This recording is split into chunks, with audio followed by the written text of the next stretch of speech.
South Africa में अपने successful कार्यक्रम के बाद गांधी जी भारत वापस आते हैं 1915 में।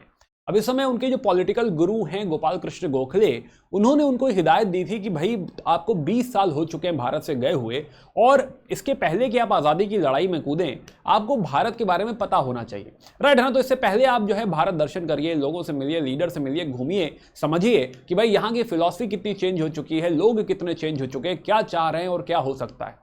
तो ये जो दौर है 1915, 16, 18, ये जो पूरा टाइम है, इस बीच में गांधी जी ने लोगों को जानने की कोशिश करी, भारत को समझने की कोशिश करी। पर इसी बीच में 1916 में बनारस हिंदू यूनिवर्सिटी का उद्घाटन हो रहा था। और बनारस हिंदू यूनिवर्सिटी उस समय जो फाउंडर हैं एनी बेसेंट और मदन मोहन मालवीय, उन्होंने इनवाइट किया गांधी जी को इनॉग्रेशन के लिए। अब गांधी जी का ऑलरेडी एक बड़ा नाम था, क्योंकि वो साउथ अफ्रीका से आए थे, इतने सक्सेसफुल थे साउथ अफ्रीका में, तो यहां पे उनको भी इनवाइट करना बनता था। तो माना जाता है कि यहां पे जो भाषण दिया है गांधी जी ने, वो बहुत ही ज्यादा विस्फोटक है, जिसने ना केवल यहां के लीडर्स और सारे लोगों को हिला दिया, बल्कि भारत में ब्रिटिश राज को भी हिला दिया। लोग सोचने मजबूर हो गए कि हाँ भाई, गांधी जी जिस तरह से साउथ अफ्रीका में कुछ करके आए हैं, क्या वैसा ही भारत में होने वाला है? हमारी जो फिलॉसफी है टुवर्ड्स स्वराज, क्या ये सही फिलॉसफी है या हम कुछ गलत कर रहे हैं? प्लस जो यहाँ के जो राजे महाराजाएं थे, वो भी सोचे पड़ गए कि हाँ भाई, ये क्या कह दिया हमारे बारे में। तो आइए समझते हैं कि इसमें गांधी जी ने इस विस्फोट में किसको किसको टारगेट किया, क्या क्या कहा गांधी जी ने। आइए इस बात को समझते हैं। तो खैर, तो फरवरी 1916 में इसका आयोजन हो रहा था। जैसा कि मैंने कहा कि एनी बेसेंट है और मदन मोहन मालवीय, ये मेन लीडर्स हैं, मेन मूवर्स हैं इस पूरे आयोजन के पीछे, पूरे समारोह के पीछे। साथ ही साथ इस यूनिवर्सिटी में बहुत सारे राजा महाराजाओं ने भी फंड डोनेट किया था, जैसे दरभंगा के महाराज, अलवर के महाराज, ये दो कम से कम फेमस नाम है। प्लस इस समारोह के जो चीफ गेस्ट हैं वो स्वयं उस समय के वाइसरॉय लॉर्ड हार्डिंगे, तो लॉर्ड हार्डिंगे भी आए हैं इस समारोह में। तो खैर, तो ये समारोह काफी भव्य समारोह है, बड़ा सा आयोजन है। एक पूरा एम्फी थिएटर सेटअप किया गया है, उसमें 5-6 तरीके के स्टैंड हैं, हर स्टैंड का एक अलग रंग का इनविटेशन है। राजे महाराजे हैं, ब्रिटिश ऑफिशियल हैं, जो है जैसा कि कहा वाइसरॉय स्वयं आ रहे हैं, प्लस स्टूडेंट्स भी हैं, इंडियन बहुत सारे लीडर्स भी मौजूद हैं यहाँ पे।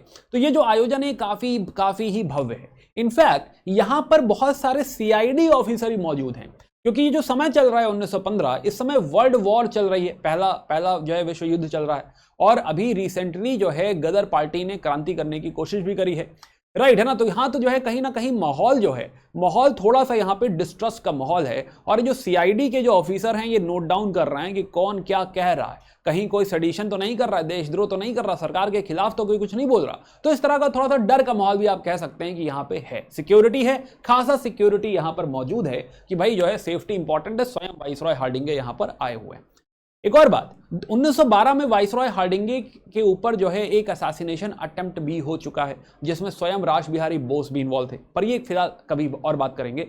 कहानी आगे बढ़ाते हैं तो समझते हैं। तो 4 फरवरी को ये समारोह शुरू हुआ, और स्वयं जो महाराजा ऑफ दरभंगा हैं, जो इसके मेन पैट्रॉन हैं, जिन्होंने बहुत ज़्यादा फंड इसमें कंट्रीब्यूट किया है, उनसे जो है ये समारोह शुरू होता है। और वो रिक्वेस्ट करते हैं उस समय के वाइसरॉय लॉर्ड हार्डिंगे से कि हार्डिंगे साहब प्लीज़ जो है आप जो है एक ओपनिंग स्पीच दीजिए। तो वाइसरॉय हार्डिंगे भी कुछ यहाँ पर कहते हैं, और 4 तारीख को लंच वंच तक जो है वो चले भी जाते हैं ना, अपनी मोटर गाड़ी में बैठ के वो चले जाते हैं। तो अब फिलहाल वाइसरॉय यहाँ पर नहीं है, जा चुके हैं। अब बाकी और जो रंगारंग प्रोग्राम थे, डांस, सॉन्ग, जो है स्पीच, वो सब चल रही थी।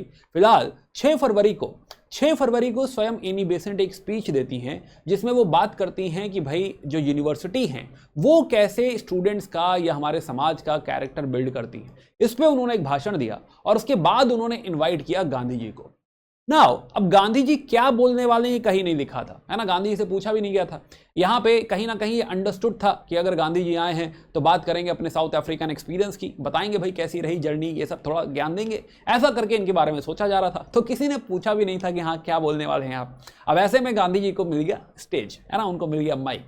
तो गांधी जी स्टेज पे आते हैं और शुरू से ही टारगेट करना शुरू करते हैं। तो पहला उनका जो टारगेट है वो है लॉर्ड मैकॉले। ना, अगर आप लॉर्ड मैकॉले के बारे में नहीं जानते हैं तो 1835 में जो अंग्रेजी एजुकेशन है वो लॉर्ड मैकॉले की देन है। तो लॉर्ड मैकॉले का मानना है कि हाँ, भारत की जो किताबें हैं वो सब एक तरफ, और ब्रिटिश लाइब्रेरी की एक शेल्फ एक तरफ, राइट है ना, कि हाँ भाई एक शेल्फ ही सफिशिएंट है इस पूरे ज्ञान को जो है जो है टेक ओवर करने के लिए, या उससे ज्यादा ज्ञान है सिर्फ और सिर्फ एक शेल्फ में। तो यहां पे उनका मानना था कि वो ऐसे इंडियंस को क्रिएट करेंगे जो कि बाहर से जो है इंडियन होंगे, बाहर से काले होंगे, लेकिन अंदर से जो उनकी फिलॉसफी है, उनका थॉट प्रोसेस है, वो कैसा होगा, वो पूरा कैसा होगा, वो पूरा अंग्रेजी होगा, राइट है ना। तो ब्रिटिश टेस्ट वो क्रिएट करना चाह रहे थे, अपने लॉयलिस्ट क्रिएट करना चाह रहे थे। अब इसी बात को साधते हुए गांधी जी ने कहा कि भाई ये जो लॉर्ड मैकॉले साहब ने जो है गलतियां करी हैं, तो जीवन में बहुत सारी गलतियां करी होंगी, लेकिन ये वाली जो गलती करी है कि इंग्लिश को as a medium of instruction जो है उतार दिया है भारत में, ये उनके जीवन का सबसे बड़ा ब्लंडर है, राइट है ना। भारत में जो उन्होंने किया है ये सबसे बड़ी गलती है। तो पहला निशाना साधा उन्होंने सीधे लॉर्ड मैकॉले पे और एजुकेशन सिस्टम पे। दूसरी जो उन्होंने बात करी कि जो यूनिवर्सिटी की पढ़ाई है, ऐसा ना हो कि हाँ ये कहीं ना कहीं मासेस से, जो हमारे लोग हैं, हमारे किसान भाई हैं, हमारे जो आर्टिजन्स हैं, उनसे दूर चली जाए।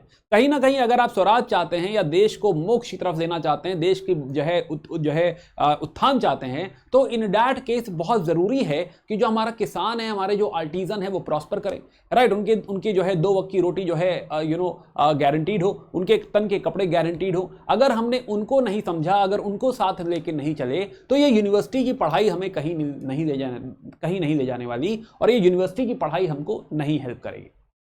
देन इसके बाद उन्होंने बात करी जो है महाराजाओं पे, जो सारे महाराजा लोग बैठे हुए थे, इनकी बात करी। तो ये सारे महाराजा लोग एकदम सज धज के आए थे, बड़ी बड़ी मालाएं पहने हुए हैं, सोना चांदी, 10 उंगली में अंगूठी, ऐसा करके एकदम सज धज के आए हैं, बहुत सारे गहने जेवरात पहने हुए इन्होंने। तो महाराजाओं पे इन्होंने सीधा जो है ताना मारा कि भाई जो है अगर आप लोग दिखाना चाहते हैं कि आप अंग्रेजी राजा के बहुत बड़े लॉयल हैं, तो इन डैड के जरूरी नहीं था कि हाँ इतना सज धज के आते। क्या यही एक तरीका है कि हाँ भाई जितना आपके घर में ज्वेलरी हो, जवाहरात हो, सब कुछ पहन के आओगे तभी दिखा पाओगे? नहीं, ये तो कोई तरीका नहीं हुआ। इनफैक्ट ये जो ज्वेलरी है या जो आपके पास पैसे हैं, ये कहीं ना कहीं जनता का पैसा है, ये कहीं ना कहीं किसानों का पैसा है, लोगों का पैसा है, और लोगों का पैसा अगर उनके पास होगा तो शायद ज्यादा अच्छा होगा। तो आप इस ज्वेलरी के क्या हैं, ट्रस्टी की तरह हैं, आप इसके रखवाले की तरह हैं, ये लोगों का पैसा है, ऐसा करके इन्होंने ताना मारा। अब जरूरी मतलब यहाँ पे जाहिर है कि हाँ जो आपके सारे महाराजा लोग बैठे हुए थे, उनको झटका लगा कि क्या बोल रहे हैं भाई, राइट, हमको क्या ही कह दिया यहाँ पे, है ना, वो गेस्ट थे वहां पे। प्लस बनारस की बात है ये, तो बनारस में एक फेमस मंदिर है काशी विश्वनाथ, राइट, सुना होगा आपने काशी विश्वनाथ। तो क्योंकि गांधी जी बहुत रिलीजियस भी हैं, तो वो काशी विश्वनाथ भी दर्शन करने गए थे।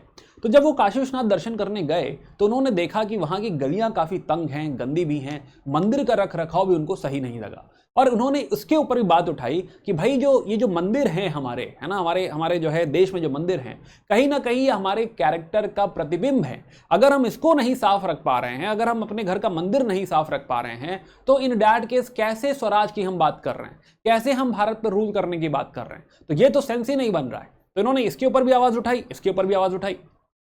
प्लस इन्होंने बात करी एनार्की पे। इन्होंने बात करी कि हाँ भाई लॉर्ड हार्डिंगे के ऊपर जो असैसिनेशन अटेम्प्ट हुआ था, तो बंगाल के बहुत सारे हमारे क्रांतिकारी हैं जो उसमें इन्वॉल्व थे। तो कह रहे हैं कि जो बंगाल के जो एनार्किस्ट हैं, जो इस तरह की चीज़ें चाह रहे हैं, कहीं ना कहीं वो कह रहे हैं कि वो मिसडायरेक्टेड है। भाई छुप के जो है भारत के लिए लड़ने की क्या जरूरत है? ये जो फियर का माहौल क्रिएट हो रहा है, डर का माहौल क्रिएट हो रहा है, इसकी क्या जरूरत है? राइट है ना, इससे क्या ही सॉल्व होगा? तो कहीं ना कहीं वो मिसडायरेक्टेड है, उनको सामने आके खुल के जो है भारत के लिए लड़ना होगा, भारत की आज़ादी के लिए आवाज़ उठानी होगी। प्लस वो कहते हैं कि हाँ भाई इंडिया में एनार्की के लिए, केओस के लिए जो है हमें बिल्कुल भी ऐसा इंश्योर करना चाहिए कि हाँ ऐसा नहीं होना चाहिए, ऐसा कोई स्पेस इंडिया में एग्जिस्ट नहीं करता एनार्की के लिए। ये भी बात उन्होंने रखी। पर हालांकि अब ये इस बात के लिए थोड़ा देर हो गई थी, क्योंकि वो ऑलरेडी जो है प्रिंसेस के ऊपर, राजा महाराजाओं के ऊपर के निशाना साध चुके थे। एनार्किस्ट ऑफ बंगाल के बारे में कुछ बोल रहे थे, जो इसको भी निगेटिव सेंस में ही लिया जा रहा था। कहीं ना कहीं वो ये बताना चाहते थे कि जो हमारे आज का युवा है, यूथ है, उसको क्रांति की तरफ नहीं जाना चाहिए, वायलेंस की तरफ नहीं जाना चाहिए, नॉन वायलेंस की तरफ जाना चाहिए। प्लस उन्होंने जो बात उठाई, तो यहाँ पे अब तक क्या हो चुका था, अब तक तो उनको टोका जा चुका था, पीछे से एनी बेसेंट बोल चुकी थी कि गांधी जी प्लीज बस करिए, स्टॉप ऐसा करके हो गया था। एक आध पर्ची वर्ची भी आ गई थी कि गांधी जी प्लीज, है ना, रहने दीजिए। हाँ, तो गांधी जी अब थोड़ा सा जो है रुक भी रहे थे। तो उन्होंने पूछा दरभंगा के महाराज से, है ना, वो चेयरमैन थे, कि भाई कंटिन्यू करें, क्या करना है? तो बाकी भी आवाज़ें आने लगी कि हाँ गांधी जी गो ऑन। तो गांधी जी ने कहा ठीक है, कंटिन्यू करते हैं। दरभंगा के महाराज ने भी कहा कि भैया जो भी आपका मुद्दा है प्लीज जो है क्लियरली बताइए, क्या कहना चाह रहे हैं। तो गांधी जी ने इवेंचुअली कहा कि भाई ये जो डर का माहौल क्रिएट हो रहा है, स्पेशली जो ब्रिटिश ऑफिसर हैं, जिस तरह से लोग बिहेव कर रहे हैं, ये कोई सही तरीका नहीं है। और अगर हमें आज़ादी चाहिए, अगर हमें स्वराज चाहिए, अगर हमें सेल्फ गवर्नमेंट चाहिए, तो शायद हमें ये खुद ही देनी पड़ेगी। जैसे कि साउथ अफ्रीका में हुआ, जैसे कि बोर वॉर्स में हुआ कि उन्होंने अपना रिपब्लिक खुद क्रिएट किया या उन्होंने अपनी लड़ाई खुद लड़ी, तो शायद हमें ऐसा ही करना पड़ेगा, ऐसा ही करना पड़ेगा। अब ये बात जो है और बाहर निकल गई, तो फिलहाल यहीं पे इसको कॉल ऑफ किया गया, राइट है ना। फिर जो है फिर पंडित मदन मोहन मालवीय स्टेज पे आए, उन्होंने अपोलोजाइज किया, लोगों को शांत करने की कोशिश करी, लेकिन तब तक काफ़ी देर हो चुकी थी। जिसको हर्ट होना था वो ऑलरेडी हर्ट हो चुका था। इनफैक्ट गांधी जी को भी बुरा लगा कि हाँ, स्पीच देने के बाद आदमी एक्सपेक्ट करता है कि कोई कहेगा कि हाँ भाई थैंक यू, आपने बहुत अच्छा बोला। ऐसा भी उनको कुछ वोट ऑफ थैंक्स नहीं दिया गया। पर हाँ, एक बात तय है कि ये एक अनाउंसमेंट हो चुका था, है ना। गांधी जी ने अपने आने का ऐलान कर दिया था और उनकी सोच क्या है, वो किस डायरेक्शन में काम करेंगे, इस बात पे ऑलरेडी उन्होंने अपना इंटेंशन क्लियर कर दिया था। तो ये थे गांधी जी। बाकी please do subscribe to this channel and do let me know अगर किसी और टॉपिक पे आप चाहते हैं कि मैं वीडियो बनाऊं, राइट। बाकी मिलते रहेंगे on this channel. Bye bye, take care and good day.